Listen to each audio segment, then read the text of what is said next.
All right, how are you going to establish that? I just did. No, you didn't. Welcome to Bench Report Court Cam.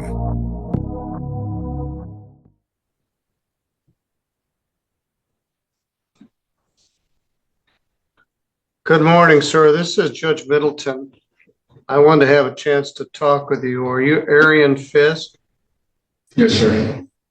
This is file 2534FY. I'm here at the courthouse with Chief Assistant Prosecutor Joshua Robert. Your attorney, Paul Gibson, is also here present with us. You're charged with possession of methamphetamine as a fourth habitual offender with a drug double. The matter was set for a pre-exam conference today, and Mr. Gibson went to the jail and said that you didn't want to come out of the cell and talk with him. So it wasn't clear what you wanted, so I thought I'd just ask you. There is a plea offer where the prosecutor would reduce the fourth habitual for a waiver and a bind over to circuit court for a plea to possession of methamphetamine as a second felony offender, which would be a 15-year felony offense. You also have a right to have a preliminary examination in this matter, but I wasn't clear what it was that you wanted me to do, so I thought I'd ask you. Are you declining the prosecutor's plea offer? Yes, sir. Would you like to have a preliminary examination? Yes, sir. All right, that'll be next Tuesday at 1 o'clock. Your Honor, Yes. could you inform me if I've never been charged with possession, I've never been convicted of possession, how am I a second substance or second? Well, that's a good question. Let's take a look at the complaint.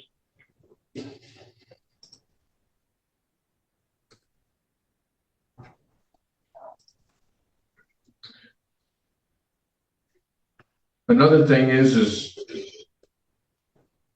I've never been heard on the PPO that they originally came out to the house for. So that means there was no original arrest to be made. That means there's no possession at all.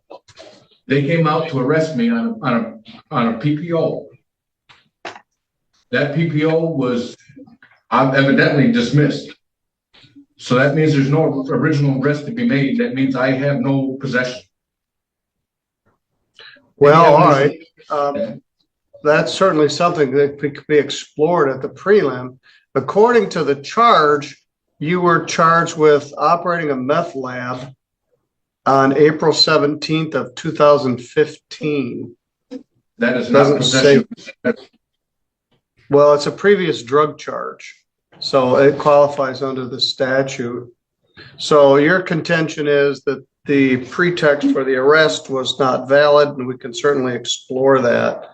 That's what All right. Well, you're right. It is not a possession, but it is a drug charge under the Public Health Code, which would qualify for second offense.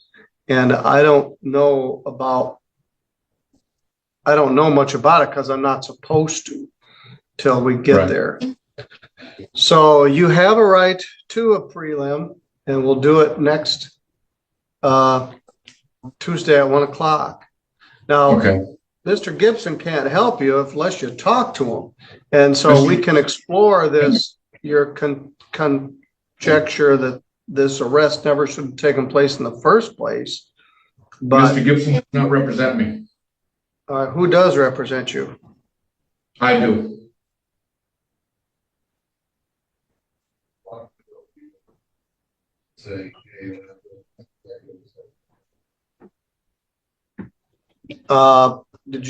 You have a right to represent yourself. There's an adage that it's a fool that has himself for a lawyer.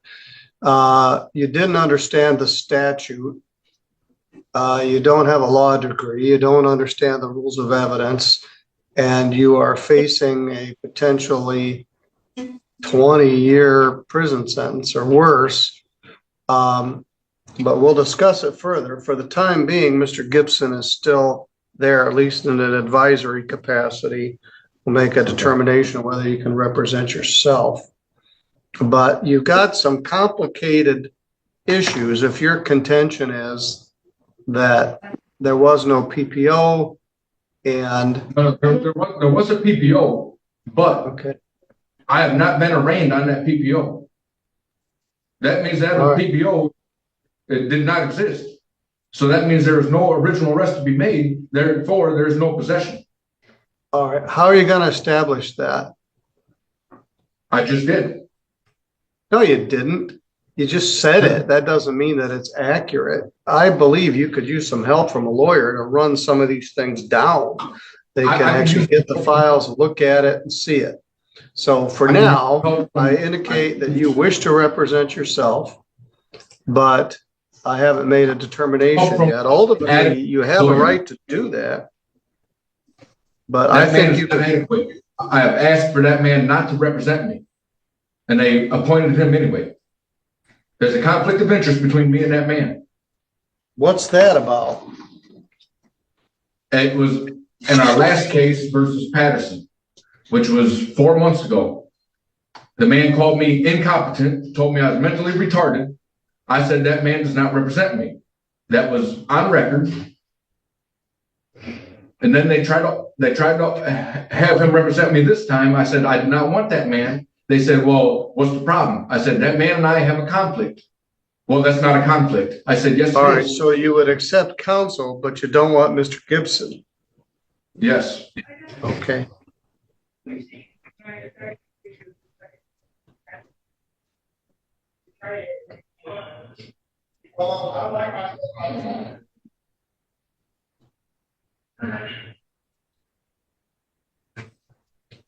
But I want it on record that the police were called for a personal protection violation.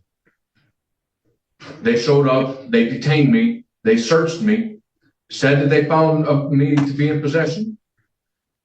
I was not heard on the personal protection order. So that means that there is no arrest to be made. Well, there's a difference between an arrest and search, but all right, I hear where you're coming from.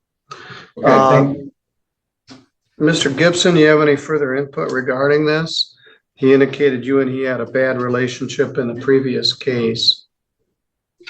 I don't recall any incident that he was referring to. I guess I'd have to go back and check my records because I don't recall. Well, the notes indicate that he told Judge Patterson he wanted to represent himself. All right, Mr. Fisk, for now, it's set for next Tuesday at 1 o'clock.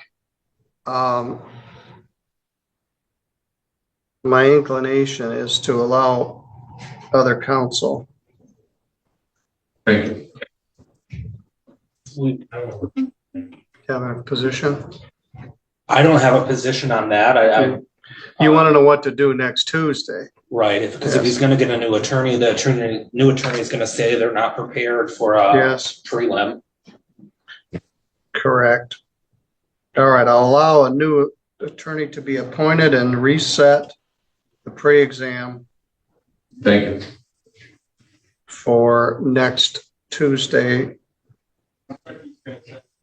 for 9. Oops, that puts it on Judge Patterson's calendar, but I don't want to go 2 weeks because you're in custody. Reset PEC for 1/28/25 at 8:30 with new counsel. All right, you're good to go, Mr. Fisk. Thank you, Mr. President. Thank you. Good morning, Mr. Matheny. This is Judge Middleton. I wanted to check in with you today. This is file 242193FY. Mr. Matheny, you're charged with malicious destruction of property over $1,000, but less than $20,000. That's a felony, and it was set for a pre-exam conference today. Your lawyer, Mr. Paul Gibson, is here with me at the courthouse. Also present is Chief Assistant Prosecuting Attorney Joshua Robert. Mr. Robert advised me that the prosecutor had agreed to dismiss this felony charge if you pled to a misdemeanor charge of malicious destruction of property over 200 but less than $1,000. The felony would be dismissed for a plea to a misdemeanor. Mr. Gibson went out to see you at the jail, and he advised that you wish to have your preliminary examination in this matter. I just wanted to make sure that that's accurate. Is that correct, Mr. Matheny? Correct.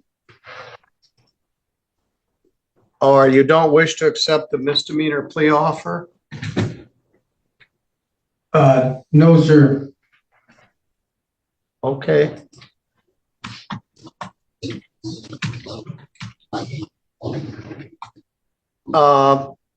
Your attorney has also filed a motion to amend or reduce your bond, and I'm going to continue that to the same time as the preliminary examination. You failed to appear at a previous hearing, and that's why Judge Pattison upped your bond to $10,000.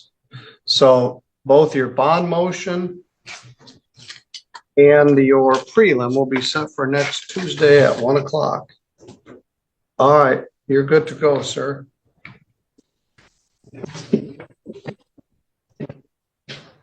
Thanks for watching. Stick around longer and click the highlighted videos to your right.